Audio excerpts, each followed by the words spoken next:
So let me give you 5 steps to really utilizing the power of positive thinking, even though I said this is about negative thinking. And then let me show you how to use negative thinking in an assignment, how to make negative thinking something that's useful for you. So step number 1, decide to develop the habit right now, the habit of focusing on what's right in your world instead of what's wrong. The habit of focusing on what you do have instead of what you don't have in a situation. And as basic as that is, and as well as you know it, you've got to make it a habit. Because those habits form the chain of your ultimate character, of who you become and how you end up living your life. We've got to condition ourselves, because if we don't, we'll go back to the automatic state that most people live in today's society. The way to develop the habit is to go on a mental diet. I did this several years ago. As positive as I was going through unbelievable pain at the time. I'd had some major disappointments, some frustrations. I felt like I'd given it all. But what turned me around is one day I picked up this book called The 7-Day Mental Diet. It was a little tiny little booklet. And all the booklet really did was, for about 12 of the 14 pages, it challenged me to really see if I could really truly, for 7 days, live my life without one negative thought. And it kept saying throughout the book, now don't just say, yeah, I can do it, and don't just say I'm going to do it. Think for a while before you commit to this. Don't actually commit unless you're really going to do it for 7 straight days, no matter what. It doesn't mean you don't have a negative thought. It just means that if you have a negative thought, you don't speak it. You set it aside. You forget about it. Or you replace it. If you say something negative, you go erase. What I really mean is this. Or you say, that's not what I mean. Here's what I mean is this. And you immediately focus on something good. It's not that nothing negative ever comes out. It's that you immediately do not allow yourself to hold a negative feeling, a negative thought for 7 straight days, day and night. Even when it gets tough. Even when somebody disappoints you. Even when you get frustrated. Even when you give your all and it still turns up lousy. Listen, if all I did was rant and rave on this tape and you didn't listen to anything else I said, but you took on this 7-day challenge, you can't believe what it'll do to your life. Now, I got to tell you, when I first read the book, I thought, wait a second. Being positive isn't going to change my life. I got to deal with the real problems around me, those real challenges that are out there. I don't want to just be positive. Somebody says, how's it going? I go, I'm doing great. And they go, why? You go, I don't know, but I just feel good. I don't want to be that way. I want to be real. I want to be on top of things. But you know what? I thought, wait a second. I can be positive about solutions. I can still notice that there's some challenges out there without being negative about it. I can look at the challenges and say, okay, here's what's good about this. Here's how we can use this. Here's how we can turn this thing around. And continue to focus on that. So I took on the challenge for 7 days, changed my life. Now, by the way, one of the keys is you have to have 7 straight days of being absolutely positive. Not one negative thought, not one negative expression that you hold on to. Got to let go of it immediately. If you do not do this, if you're 3 days into it and you do well, and then you have a bunch of negativity, you got to start over. And you know what? After you go about 4 or 5, 6 days in a row doing really well, something major negative is going to happen. How's that for some positive programming? But what it is a test to see how committed you really are. I'll tell you something. After 7 days, you feel like a different person. People around you respond to you like you're different as well.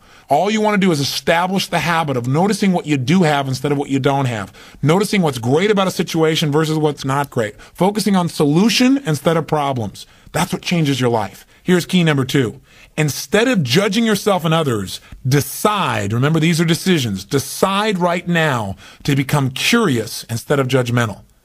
But remember, when you find fault in other people, when you start noticing constantly how they've wronged you, how this person is not good enough, or they're too egotistical, they're too proud, or they don't really care about people, as soon as you start judging other people, you just got to remember something.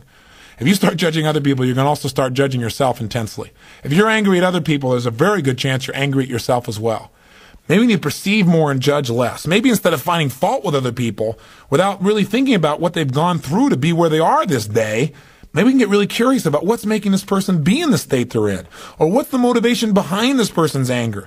For example, a lot of times we think somebody's being negative or angry or we're frustrated with them, but we never bother to find out what's really going on. I know myself, I was at a party recently and I fell prey to this. There was a woman who came to the party. Everybody behind her back was talking about how unbelievably egotistical this woman is, how negative she was. But you know what? I sat next to her at dinner time and I got a chance to really find out who she was. I got curious about her.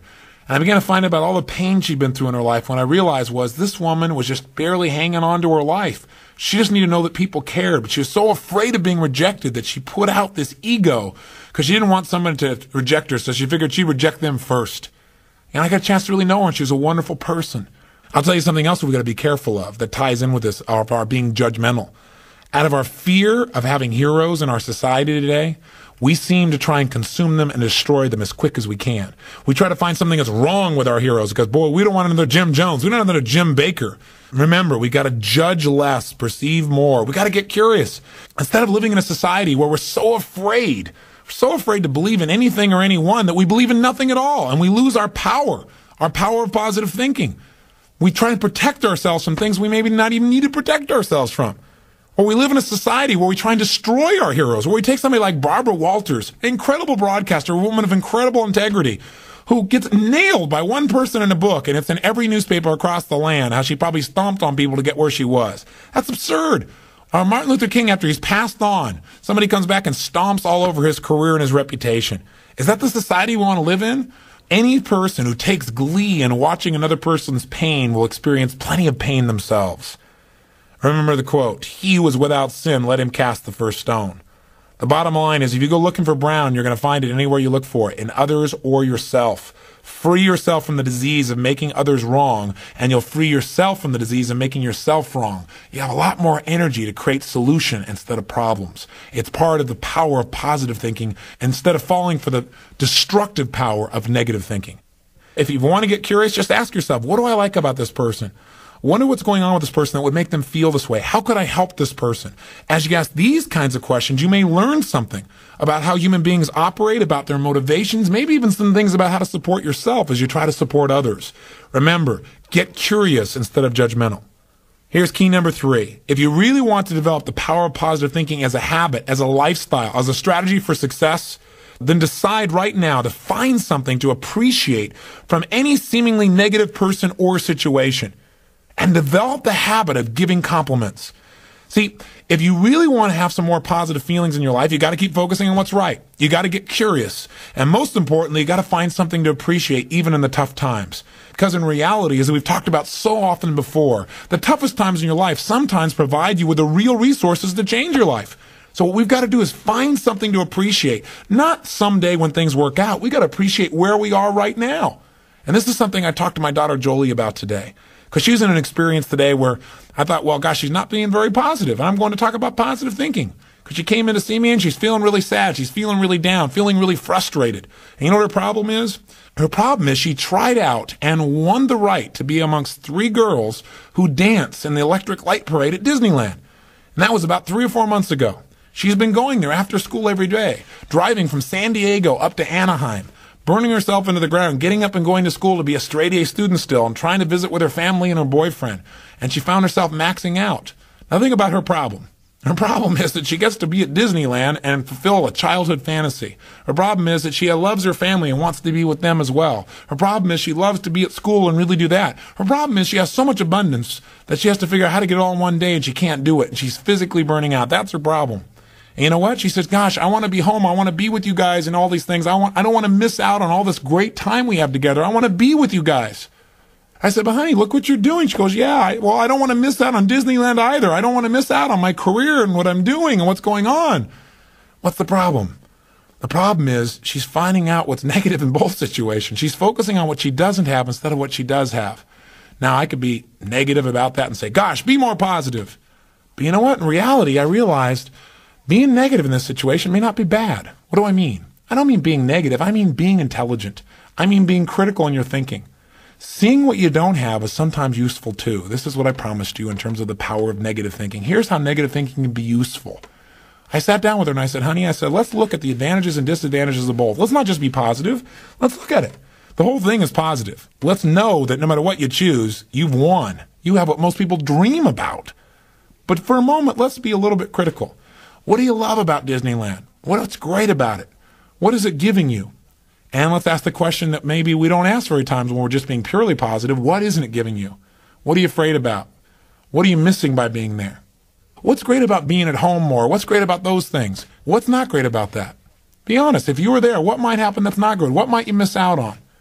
And you know what? By getting her to use both positive and negative thinking, or to be more accurate, positive thinking and some critical thinking, looking at what isn't there for the moment, what she is missing out on, and allowing that pain to motivate her, she was able to clarify what's most important in her life and what's the best way to do that. And she came up with a plan that totally empowered her. After a couple hours of conversation and fun, she looks better than she has in about 6 months because she's finally resolved what's most important. And sometimes just being positive and keeping a stiff upper lip isn't enough. Sometimes you got to stop and say, I am positive. I'm going to approach this from a positive way. I'm going to stay in a positive state. But I'm going to ask some questions some people may think of as negative, which is, what isn't working? Because if you're not willing to look at what isn't working, you can get yourself in trouble. So when I say number 3 is develop the habit of noticing something you can appreciate out of the situation, even something that seems to be negative. What I mean by that is find out what's working, but also appreciate what isn't working. Appreciate it enough that maybe it creates enough pain for you to want to make a change. Hey, being purely positive all the time is not the ultimate solution. Being purely positive 98% of the time to me is the solution. Remember our steps. Number 1, you're going to focus on how it really is. And that's what we did today. Jolie and I sat down and said, let's see how it really is. And let's not just be positive. Let's stop for a second. How is it really? What's good? What isn't good? What's great? What isn't great in this context? Everything is great, but comparatively, what's great? What's not in both situations? Now, how do you really want it? And she decided how she wanted it. Now, what are we going to do to make that happen? And she began to take actions that have changed her life. Probably will affect the direction of her life, maybe even her career. And she feels joyous and excited because she went through